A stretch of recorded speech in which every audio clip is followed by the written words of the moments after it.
gini. Nah, gini aja deh. Wudhu itu simbol Islam. Sholat itu juga simbol Islam.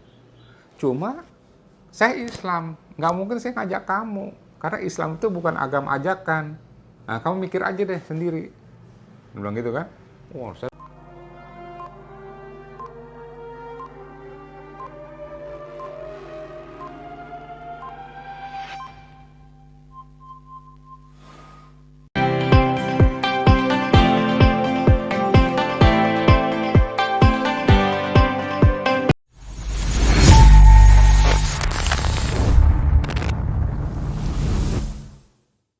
Assalamualaikum warahmatullahi wabarakatuh. Saya Denny Sanusi. Kalau tiga namanya Chong Bun Phi. Nah, saat ini di organisasi PT saya, Persatuan Islam Tionghoa Indonesia, saya menjabat sebagai PLT Ketum Persatuan Islam Tionghoa Indonesia.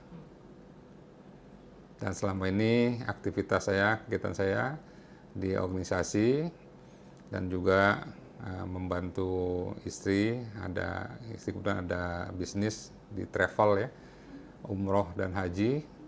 Dan kebetulan saat ini masalah umroh dan haji ada sedikit stagnan karena COVID ya. Jadi kita lebih banyak kegiatan kita ke arah sosial dan keagamaan saat ini. Jadi hidayah itu kan ketentuan Allah ya, kapanpun, dimanapun, dan siapapun. Kalau udah hidayah itu memang akan dapatkan pada seseorang, itu pasti akan dapat hidayah itu. Secara singkat, kalau saya mau bicara bahwa kenapa saya akhirnya memilih Islam. Dulu awalnya samalah seperti keluarga Tionghoa lain, itu leluhur ya. Terus karena lingkungan, kebetulan saya SMA di budaya, maksud ini, budaya sini Matraman. Nah itu kan Katolik, saya belajar Katolik. Dan akhirnya saya tertarik, dia dibaptis jadi Katolik. Nah, baptisnya dulu Yohanes. Tapi terus memang namanya panggilan hati ya, nggak bisa dibohongin. Nurani saya tuh tetap gelisah gitu. Gelisah, jadi lucu juga sih, saya masih muda, masuk SMA kok udah berpikir ke arah agama gitu.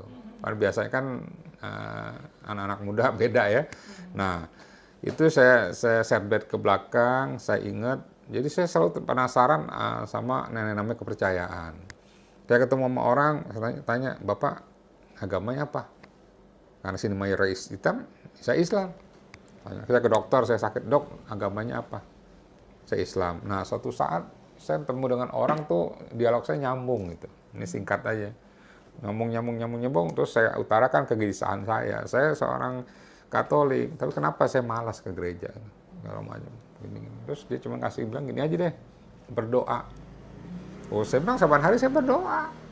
Nggak kurang-kurang saya ke gereja. Nah, kalau mau masukkan berdoa, caranya gimana? Begini. Sebut ya Tuhan, dia bilang. Itu yang, maaf saya potong, itu yang ditemui Kodeni itu maksudnya Islam juga, seorang ustadz atau guru agama atau apa lah gitu, atau ya, usaha? Seorang guru agama, biarpun tingkatannya ini ya, tingkatan kampung lah gitu. Nah, dialog tuh nyambung. Dia kasih saya masukan, gini aja, kalau kamu minta maksudnya berdoa. Nah, sebelum tidur berdoa, dia bilang. Sebut ya Tuhan, jangan ya Allah nih. Kalau ya Allah kan agama kamu. Jangan ya Allah. Ya Allah udah agama saya, Tuhan aja yang netral katanya. Oh gitu. Nah, ini kan saya tertarik. Bagaimana? Ya sebelum mau tidur kamu sebut berdoa, ya Tuhan tunjukkanlah saya agama mana yang dibenarkan di dunia dan di akhirat, dan agama mana yang dapat menyelamatkan saya di dunia dan akhirat. Udah itu aja.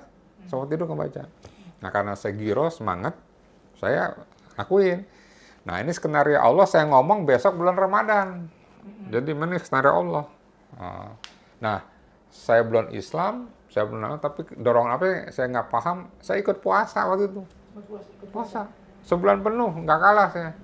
Nah, sebelum mau tidur saya ikutin tuh nasihat itu. Doa. Nah, disitulah ya saya istilahnya dapat petunjuk, dapat hidayah. Pertama, saya puasa. Kan kalau puasa itu maghrib buka biasa ya.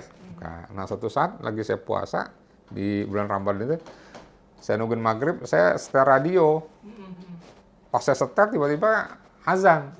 Pas saya dengar azan, saya kaget setengah mati sampai saya ada kayak orang kelengar lah, sampai ada pingsan, saya nggak ingat semenit 2 menit, kaget gemeter saya. Padahal saban hari sebelumnya saya dengar azan biasa aja. Saya kaget, kenapa ini kok begini? Terus saya ngomong sama yang kasih petunjuk. Pak, ini kenapa Pak? Oh, mungkin tuh suatu petunjuk, tapi kan kamu masih bingung kan? Iya. Terus doa. Nah, sekarang doa lagi sama Tuhan. Maksudnya apa tuh? Petunjuk apa? Nah, saya semangat. Suatu saat di bulan Ramadan juga saya tidur, saya mimpi nonton TV orang main rebahana gitu. Nah, rebahana kan siar Islam juga. Itu kedua. Yang ketiga yang sampai sekarang saya masih merinding. Suatu saat dia tuh manggil saya. Dan kalau bisa ini malam jangan tidur. Nah, kalau saya jelasin kamu nggak bakal ngerti. Tapi menurut Islam di bulan Ramadan itu ada namanya satu malam istimewa. Mungkin ini malam. Saya ingat malam itu malam 27. Oh begitu. Iya deh. Saya kan ikut-ikutan aja kan. Udah dari rumahnya saya pulang. Nah kebetulan dulu orang tua saya punya usaha pabrik tingkat 2 di Keramat Jati waktu itu. Nah, terus saya pulang. Terus kan saya kayak orang tafakur lah. Saya ngarep kiblat kan tahu kan. Saya diem main gitu, mikirin yang dibilang gitu. Dibilang jangan tidur. Nah, lagi saya mikirin gitu, tiba-tiba kira-kira jam, kan saya pulang kira jam 12, setengah 1. Kira-kira saya udah jam 1, setengah 2, saya lagi diem, saya nggak tahu bentuknya apa, tangan saya ada yang megang. Itu mimpi atau? Nggak mimpi. Setengah sadar antara sadar banget. Saya sadar banget. Nah, ini kalau dibilang gaib. Saya dituntun ke bawah, saya turun kan itu ada tangga. Nah, satu, saya buka wudhu yang biasa anak buah saya wudhu. Itu padahal nggak terpikiran untuk wudhu. Kagak sama sekali. Saya kayak orang dituntun, saya buka wudhunya. Ya Allah, kalau wudhu biasa. Ini sampai begini nih. Kayak orang mungkin dosa-dosanya dikeluarin kalau semua saya. Tangan, kaki, kayak dibersihin gitu. Saya ikutin aja. Terus udah selesai, saya naik lagi ke atas. Saya sholat 2 rakaat. Nah, udah kan? Udah selesai, subuh, saya datang ke tempat yang ustadz itu. Pak, kok saya semalam ada kejadian begini-gini. Oh begitu, apa yang terjadi? Ya saya ceritain, saya begini, gini. Nah, gini aja deh. Wudhu itu simbol Islam. Sholat itu juga simbol Islam. Cuma saya Islam, nggak mungkin saya ngajak kamu. Karena Islam itu bukan agama ajakan. Nah, kamu mikir aja deh sendiri. Dia bilang gitu kan. Wah, saya mikir. Wah, bener ya. Ternyata kejadian semalam itu membekas bener. Sudah selesai, berapa hari terus bulan Ramadan selesai. Idul Fitri, sehari apa 2 hari. Sedangkan niat saya sendiri, saya langsung khitan. Itu saat itu berarti umurnya berapa ya Pak? Waktu kuliah, waktu itu saya masih 19-20 deh. Nah, agak mundur ke belakang, itu kan saat sholat, itu nggak ada niatan sholat, dan apakah sebelumnya Kode ini sempat lihat orang Islam sholat, nah bacaannya gimana? Saya pas udah jadi Islam sendiri, blank, saya harus belajar lagi. Nggak ngerti. Saat itu bacaannya? Nggak ada yang dibaca, saya cuma gerak-gerak doang. Dan itu memang bukan keinginan Bukan Kode sama sekali. Betul. Wudhunya juga, sholatnya juga, itu gaib, semuanya gaib. Nah itulah sababnya itu, akhirnya saya bulat, saya hitam, masuk Islam, terus saya belajar, saya ngaji, saya belajar. Nah pas saya belajar, malah itu, jadi temuin terbuka kebenaran Islam. Jadi doa saya itu tunjukkan nama Allah, agama itu dibuktikan. Padahal sebelumnya nama etis Tionghoa ya, kan nama Islam dulu, saya nama Islam negatif semua. Kan lu saya ngalamin. Saat saya di Cina loh, ya kan? Makan babi sekalian, saya ngalamin. Apa yang tertarik? Jadi dulu nih sebelum saya masuk Islam, saya lebih baik lihat kotoran daripada ngeliat Islam. Itu berarti ya dari kecil, dari SD itu? SD, ya. Itu oknum kan, yang melakukan itu kan. Ternyata salah. Ajaran Islam itu luar biasa. Nah, sampai saya ngaji segala macam, saya menemukan kebenaran di agama Islam itu. Kalau dari keluarga berarti Katolik ya, bukan Buddha lah? Kebanyakan bukan Katolik, Buddha. Karena agama leluhur, biasa menghiyo. Lah, Pak Denny sendiri, keluarganya, ayah ibu? Ayah ibu Buddha. Oh, itu Lulu. karena sekolah di budaya dibaptis. Nah, dibaptis, saya kemana sendiri. Gak ada masalah. Ah, ah, ah. Tapi pas saya masuk Islam, orang tua saya marah. Nah, itu 10 kalau bilang saya persen, 95% orang etnis Tionghoa masuk Islam, pasti dimusuhin sama intern keluarganya. termasuk kode ini. Termasuk saya. Ada lebih hampir 10 tahun, 15 tahun, saya sendiri diusir. Lama. Lama. Lumayan. Diusirnya sampai nggak dianggap. Nggak dianggap. Pertama dia kaget. Disangka saya kena sihir-sihir. Dibujuk saya. Udahlah, nggak usah. Tapi kan itu hidayah. Susah dong saya ngelawan. Sampai saya ngumpet-ngumpet apa segala macam. Sampai terakhir dia ngeliat saya emang saya nggak bisa goyah lagi dalam Islam. Ya saya diimitasi, tekan. Semua fasilitas nggak boleh. Padahal kebetulan orang tua saya lumayan ada usaha ya, ada pabrik. Sampai penekanan-penekanan itu keluarga-keluarga pun nggak boleh berhubungan sama saya. Taruhlah ketika 15 tahun berarti hampir baru umur 34 atau 33 baru diakui gitu. Iya, endingnya pas orang tua saya 5 tahun sebelum meninggal, happy ending.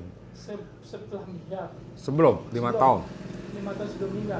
Dari dia Dua-duanya tuh ayah dan ibu. enggak, kalau ibu saya sebelum saya muslim udah meninggal duluan. Oh, Ini ayah. Nah, jadi diusirnya sampai diusirnya nggak tinggal serumah. boro-boro, diusir bener. Jadi karena dia nganggap saya nentang gitu. Nentang kemauan orang tua. Dan termasuk fasilitas ekonomi. Kan kebetulan saya orang paling besar. Anak paling nomor Besar. satu. Nah, terus orang tua saya punya usaha. Pas ibu saya meninggal, orang tua saya kan asing. Ah, Semua yang namanya dunia, pabrik, apa rumah itu atas nama saya loh. ah, ah, ah. Nah, karena saya masuk Islam, dia nggak setuju, Ikat, diambil lagi. ambil lagi. Kalau bagi saya dulu nggak ada masalah. Emang punya orang tua dikasih saya, karena dia asing, kan diambil lagi silakan. Gitu. Nggak ada masalah. Saat itu larinya kemana? Kode ini? Nah, saya Tinggal kan, sama temen kah yang dari- muslim atau di masjid? iya, dari kan dulu udah ada PT juga, tapi masih belum banyak. Oh, sudah langsung gabung ke TV? Bukan gabung. Jadi ada juga Tionghoa Muslim lah istilahnya, keluarga Tionghoa Muslim. Langsung gabung ke situ? Iya, nah gini, jadi dia yang menampung saya lah, gitu. Tinggal di situ juga? Tinggal pindah-pindah kan kalau terus di situ kan menjadi beban. Berarti masih di Jakarta lah ya? Asing setelah Jakarta. Selama kurang lebih 15 tahun. Iya, puncaknya segitu, puncaknya. Tadi agak mundur ke belakang, berarti 5 tahun sebelum ayah meninggal, Kode ini sudah dianggap lagi sebagai anak. Betul. Tanda kutip. Nah, Iya. itu gimana menundukkan Ayah. hati sang ayah itu gimana? Kan waktu itu terus dengan berjalannya waktu saya dapat jodoh, saya nikah, kan? Nikah secara Islam, gini. Nah terus dia ngelihat ternyata dia nyelidikin, oh kok bulat kamu rumah tangga aman-aman aja, padahal kan sederhana kan, nggak pernah ribut apa gini, terus dilihat gini, terus ya jujur gue lihat lu udah pas di Islam, lu lebih sopan, ya kan, lebih gini. Nah itu akhirnya dia sendiri merasa, wah ternyata Islam yang selama ini dianggap negatif, Islam lu beda ya sama yang lain gitu. Berarti Kode ini menunjukkan akhlak ya? Ya di situ saya menunjukkan akhlak bahwa emang kan ajaran Islam akhlak, ya kalau masalah sholat puasa itu kan ritual. Yang paling penting kan masalah akhlak, budi pekerti yang dicontohkan nama Nabi kita kan akhlak. Nah itu yang saya sampaikan ke keluarga sampai terakhir beliau bilang, ya ternyata dia salah duga, yang gua khawatir lu jadi Islam lu jadi jahat, lu jadi ini, makanya gua tentang keras. Alhamdulillah terakhir sebelum meninggal happy ending, sampai juga dia seneng, kebetulan kan cucunya yang kedua, kan anak saya 4, 1, 2 itu kuliahnya di China. Berarti udah punya, saat itu Kode ini punya anak? Iya, udah punya anak. Oh, Udah punya kan sama, jadi 15 tahun tuh pas saya nikah juga, hubungan transisi terus saya punya anak. Ya, katanya anak saya terakhir malah dia yang bisa bahasa Mandarin karena dia terakhir kuliahnya di China gitu. Kalau cucu yang lain kan ke Australia, ke Amerika. Nah dia berkesan kok yang Islam malah pendidikan ke China gitu. Kan orang tua saya juga guru Lause. oh Bu. Dulu guru tentara di sana di Tiongkok. Zamannya dia muda, Tiongkok kan dulu susah. Di CRC dia di sana kalau nggak hijrah meninggal kelaparan. Oh, berarti orang tua ini Asli bisa saya. keturunan asli ya? Bukan, saya keturunan pertama. Dari sana. Dari sana. Malah masih penting dia asing. Asing. Asing. Terakhir karena saya ada masalah, dia ganti nama. Biar aset-aset bisa balik. Karena saya kan dianggap membangkang. Ini berarti bukan peranakan, memang asli ya orang tua Asli. Tiongkok. Asli dari Tiongkok. Dia asing. Tapi sampai meninggalnya tidak mengucap syahadat orang tua. Nah itulah yang saya sedihin. Karena tapi tetap hidayah itu kan milik Allah ya. Betul, Pak. Puluhan, mungkin berapa selama saya ini banyak orang melalui ormas PT yang syahadat. Melalui saya, melalui anak saya yang kuliah di China bawa temennya kemari, mau saya bawa ke pesantren, pulang syahadat. Padahal komunis kan, banyak, ya ratusan ya. Tapi sekali lagi hidayah kan milik Allah. Gitu. Orang tua saya meninggal dalam keadaan non Islam.